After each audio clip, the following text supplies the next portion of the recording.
માં 68 આઈએએસ અધિકારીઓની બઢતી અને બદલી કરવામાં આવી છે। બંછાનિધિ પાનીને બનાવાયા છે અમદાવાદના મ્યુનિસિપલ કમિશનર। આઈએએસ અધિકારી પી સ્વરૂપને ઉદ્યોગ કમિશનર બનાવાયા। અવંતિકા સિંહને જીએસીએલનો વધારાનો હવાલો સોંપાયો। M Thennarasan principal sports youth secretary. Rahul Gupta climate વિભાગના સચિવ બનાવાયા। રમ્યા મોહન જીયુડીસીના એમડી બનાવાયા છે।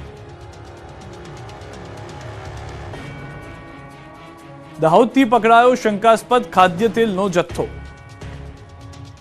બલૈયા રોડ ઉપર આવેલ વેપારીને ત્યાં ઉતરતો શંકાસ્પદ તેલનો જથ્થો ઝડપાયો છે। બાલાસિનોરથી આયશર ભરીને આવેલ અલગ અલગ બ્રાન્ડના તેલના ડબ્બા મળી આવ્યા છે। સામાજિક આગેવાને બાતમીના આધારે વોચ ગોઠવી હતી અને વેપારીને ત્યાં જેવી આયશર ટ્રક આવી ત્યાં તેમણે ફતેપુરા મામલતદારને જાણ કરી દેતા ટીમ ઘટનાસ્થળે આવી પહોંચી હતી। આ આયસરની તપાસ કરવામાં આવતા 370 તેલના ડબ્બા આયસરમાં મળી આવ્યા હતા। તો બીજી તરફ આ ઘટનાની જાણ ફૂડ એન્ડ ડ્રગ વિભાગને પણ કરાતા તેલના સેમ્પલ લેવામાં આવ્યા છે અને તેને પરીક્ષણ માટે મોકલવામાં આવ્યા છે।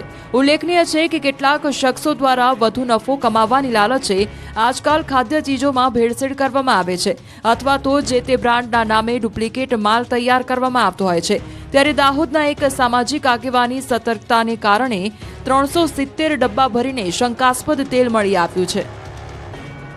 બીજી તરફ સુરતથી નકલી ઘીની ફેક્ટરી પણ પકડાઈ છે। બજારમાંથી ઘીની ખરીદી કરતા લોકો માટે લાલબત્તી સમાન કિસ્સો સામે આવ્યો। સુરતના પલસાણામાંથી મોટા પ્રમાણમાં શંકાસ્પદ ઘીનો જથ્થો મળી આવ્યો। બાતમીના આધારે જોડવાની ફેક્ટરીમાંથી દરોડા પાડવાની કામગીરી હાથ ધરવામાં આવી ત્યારે શિવશક્તિ ફૂડ ડેરીના ગોડાઉનમાંથી લેબલ માર્ક વગરનું ઘી મળી આવ્યું। પલસાણા પોલીસે દરોડા પાડીને 14 લાખની કિંમતનો ઘીનો જથ્થો ઝડપી પાડ્યો। ઉલ્લેખનીય છે કે પોલીસને લેબલ વગરના અલગ અલગ પુઠ્ઠાના બોક્સમાં રાખેલ ડબ્બીઓ અને પતરાના ડબ્બાઓમાંથી ઘી મળી આવ્યું હતું। આ સેમ્પલ પોલીસે ડ્રગ્સ એન્ડ ફૂડ વિભાગને મોકલી આપ્યા। નફો કમાવાની લાલચમાં કેટલાક લેભાગુ તત્વો દ્વારા ખાદ્ય પદાર્થોમાં ભેળસેળ કરીને નાગરિકોના આરોગ્ય સાથે ચેડા કરવામાં આવતા હોય છે। ત્યારે સુરતની ફેક્ટરીમાંથી શંકાસ્પદ ઘીનો જથ્થો મળી આવતા ચકચાર મચી ગઈ છે। જામકંડોરણામાં શ્વાનનો આતંક તો અમરેલીમાં દીપડાનો હુમલો।